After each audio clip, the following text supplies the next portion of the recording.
Hi viewers, మనం వచ్చేసి first standard Telangana government ఇది వచ్చేసి తెలుగు చూస్తున్నాము. 18వ లెసను తేనెటీగ.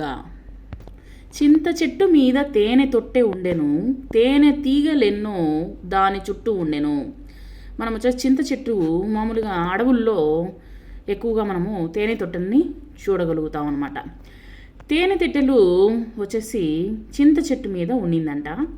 తేనెటీగలు ఎన్నో దాని చుట్టూ ఉండెను. తేనెటీగలు వచ్చేసి చుట్టుపక్కల ఉంటుంది, చాలా జాగ్రత్తగా వెళ్ళాలన్నమాట. గోతాం బట్టలు పైన ఒంట్లో ఒళ్ళంతా కప్పుకొని వెళ్తారనమాట.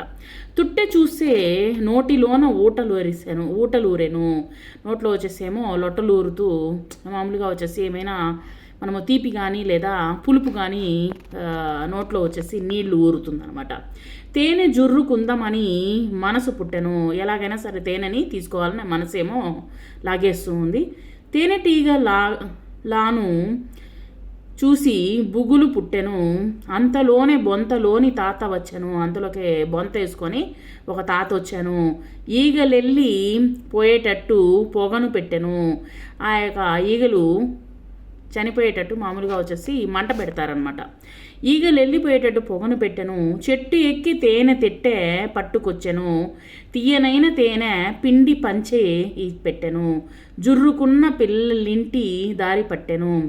ఆ యొక్క చెట్టులో నుంచి ఆ యొక్క తేనె పుట్టను వచ్చేసి అలాగే వచ్చేసి పెట్టెను వచ్చేసి తీసుకొని వచ్చారు. తీసుకొని వచ్చేసరికి ఆ యొక్క తేనె తిట్టెను వచ్చేసి ఆ తాత వచ్చేసి తీసుకొచ్చి దాన్ని పిండారనమాట.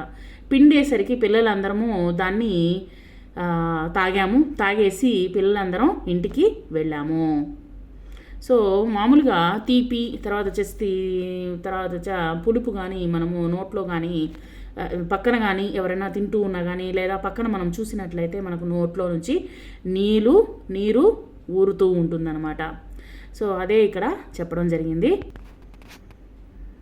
ఇక్కడ చూడండి, కొన్ని పదాలు చూడండి. తేనెటీగ, మేక, చేప, నెమలి.